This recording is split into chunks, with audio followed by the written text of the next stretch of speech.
अस्सलाम वालेकुम दोस्तों, welcome to my YouTube channel AH clinic one.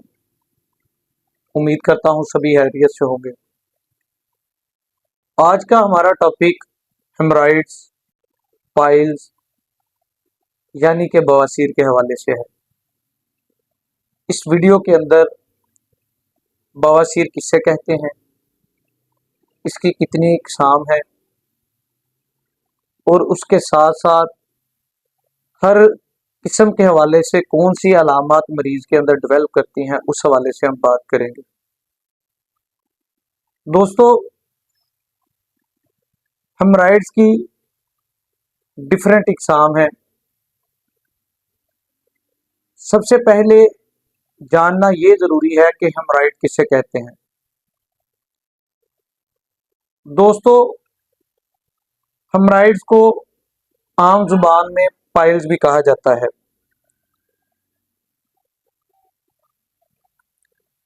Anus के करीब यानी कि पहाने वाली जगह के करीब वेन्स का स्वेल कर जाना या लोअर अब्डोमेन रीजन में रेक्टम के करीब वेन्स का स्वेल कर जाना हेमराइड्स कहलाता है।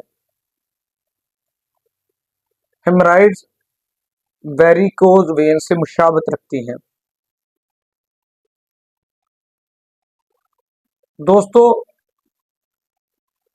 हेमराइड्स की डिफरेंट इकसाम है, जैसे कि बवासीर में खूनी बवासीर भी हो सकती है और बादी बवासीर भी हो सकती है। खूनी बवासीर के अंदर मरीज को ब्लड आता है और बादी बवासीर के अंदर मरीज को ब्लड नहीं आता। लेकिन इसके अलावा internal haemorrhoids, external haemorrhoids, thrombosed haemorrhoids, strangulated haemorrhoids, ये तमाम बवासीर की किस्म है। दोस्तों, अगर मैं इंटरनल हेमराइड की बात करूं तो इंटरनल हेमराइड के अंदर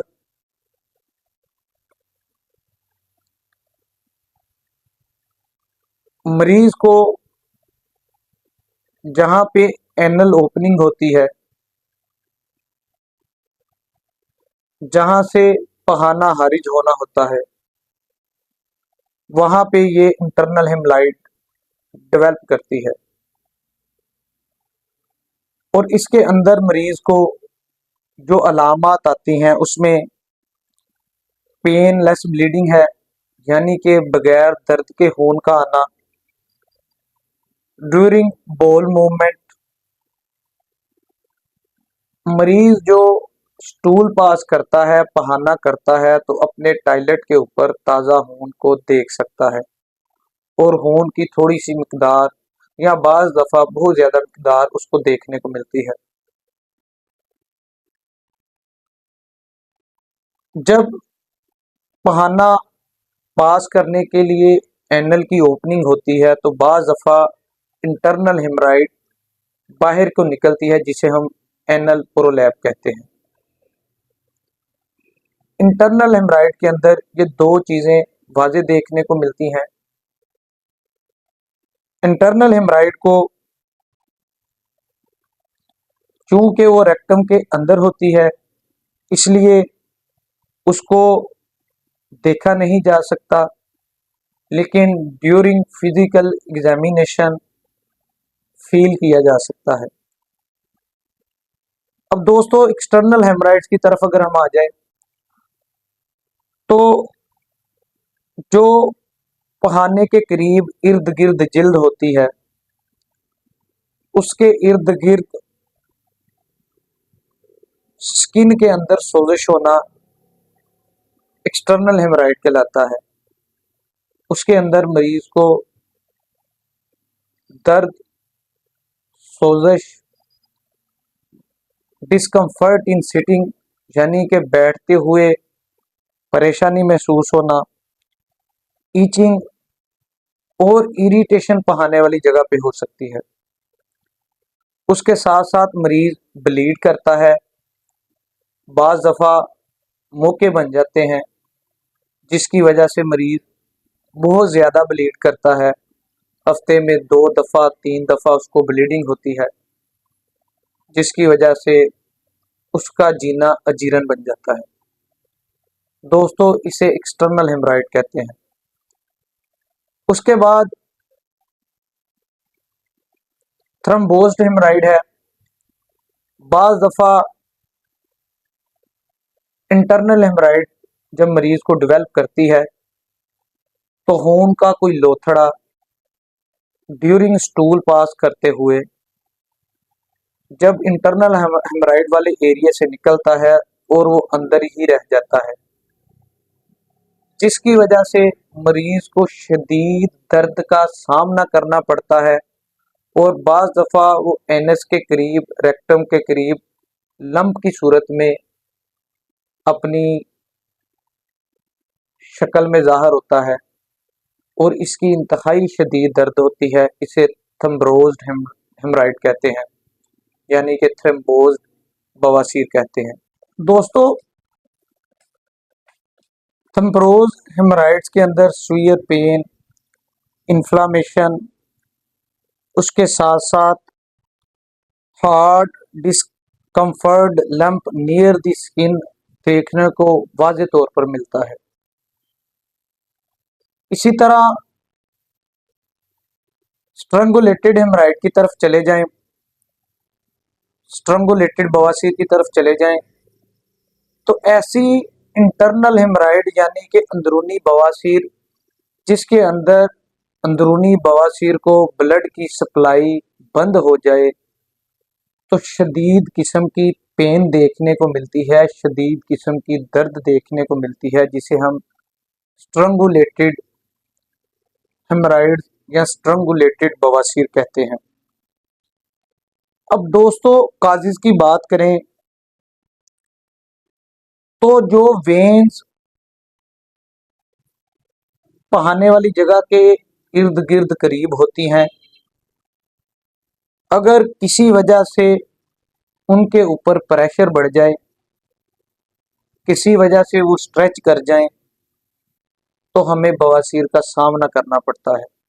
यानी कि ऐसी वेन्स जिनकी खून की सप्लाई बहाने वाली जगह के इर्द गिर्द होती है, अगर किसी वजह से वो स्ट्रेच कर जाएं, किसी वजह से वो टेंड कर जाएं, तो हमें बवासीर का सामना करना पड़ता है। इसके अलावा जो लोअर अब्डोमेन है उसके ऊपर प्रेशर इंक्रीज हो किया जाए, प्रेशर ज़्यादा पड़े, तो उसकी वजह से भी हमें बवासीर का सामना करना पड़ता है। इसके साथ साथ जो मेनली काजिज हैं बवासीर की, उसके हवाले से हम बात करेंगे। जो डाइट के अलावा काजिज हैं उस हवाले से बात करते हैं, जैसे कि स्टेरिंग ड्यू बोल मूवमेंट। जब आप स्टूल पास करने के लिए जाएं तो आप अपनी सांस रोक के, ब्रीथ रोक के जब प्रेशर को क्रिएट करते हैं लोअर अब्डोमेन पे, तो हमें हेमराइड्स होने के, बवासीर होने के बहुत ज़्यादा चांसेस होते हैं। इसके अलावा लंबे अरसे के लिए बैठे रहना और स्पेशली टॉयलेट के ऊपर बैठे रहना और प्रेशर लगाना, जोर लगाना, इसकी वजह से बवासीर होने के बहुत ज़्यादा चांसेस होते हैं। उसके अलावा क्रॉनिक डायरिया और क्रॉनिक कॉन्स्टिपेशन, इसकी वजह से हेमराइड्स होने के, बवासीर होने के बहुत ज़्यादा चांसेस होते हैं। मोटापा ये बहुत अहम वजह है। प्रेगनेंसी के दौरान यानी कि हमल के दौरान बवासीर होने के बहुत ज़्यादा चांसेस होते हैं। इसके अलावा एनल इंटरकोर्स यानी कि एनल के थ्रू सेक्सुअल इंटरकोर्स करना, उसकी वजह से हेमराइड्स होने के, क्योंकि जो एनस के करीब वेन्स हैं उनके ऊपर प्रेशर या वो टेंड कर जाती हैं, जिसकी वजह से हेमराइड्स का सामना करना पड़ता है। उसके साथ साथ लो फाइबर डाइट का इस्तेमाल करना, ऐसी डाइट का इस्तेमाल करना जिसके अंदर फाइबर ना हो, प्रोटीन ज़्यादा हो, उसकी वजह से हेमराइड्स होने के बहुत ज़्यादा चांसेस होते हैं। इसके अलावा बहुत ज़्यादा वेट का उठाना और रेगुलर वेट का उठाना जिसकी वजह से हेमराइड्स होने के बहुत ज़्यादा चांसेस होते हैं। अगर कॉम्प्लिकेशंस की बात करें तो दोस्तों, इसमें मरीज़ों को इंटरनल हेमराइड हो, एक्सटर्नल बवासीर हो, इंटरनल हो, खूनी बवासीर हो, स्ट्रेंगुलेटेड बवासीर हो या थ्रम्बोस्ड बवासीर हो, तो उस वजह से जब खून जिस्म से निकलता है तो मरीज को खून की कमी होने के बहुत ज़्यादा चांसेस होते हैं। इसके अलावा जो ब्लड क्लॉट बन जाए जिसको थ्रम्बोस्ड हेमराइड्स कहते हैं और स्ट्रंगुलेटेड हेमराइड्स जिसे कहते हैं, यानी कि ब्लड की सप्लाई का बंद हो जाना, इसकी वजह से मरीज को शदीद दर्द, एनल एरिया के करीब शदीद स्वेलिंग, शदीद इचिंग, इन तमाम चीज़ों का सामना करना पड़ता है। इंशाल्लाह हम अपनी नेक्स्ट वीडियो के अंदर इसका डायग्नोसिस यानी कि तशखीस और ट्रीटमेंट के हवाले से बात करेंगे, और अपने तीसरे पार्ट के अंदर कौन सी ऐसी फूड्स हैं जिनको खाने से हेमराइड्स होने के चांसेस बढ़ जाते हैं, और कौन सी ऐसी खुराक है जिसको खाने से हेमराइड्स ठीक हो जाती है। उसके अंदर काफ़ी अफाका देखने को मिलता है। उसके साथ साथ कंपैरेटिव ट्रीटमेंट यानी कि एलोपैथिक ट्रीटमेंट और होम्यो ट्रीटमेंट, दोनों के हवाले से बात करेंगे। मैं उम्मीद करता हूँ ये आपको वीडियो पसंद आएगी। इसके अलावा जो दोस्त मेरे चैनल पे नए हैं वो चैनल को सब्सक्राइब करें, बेल आइकन के बटन को प्रेस करें ताकि हमारी आने वाली इस तरह की हर नई मुफीद वीडियो आपको बर वक्त मसूल हो सके। शुक्रिया।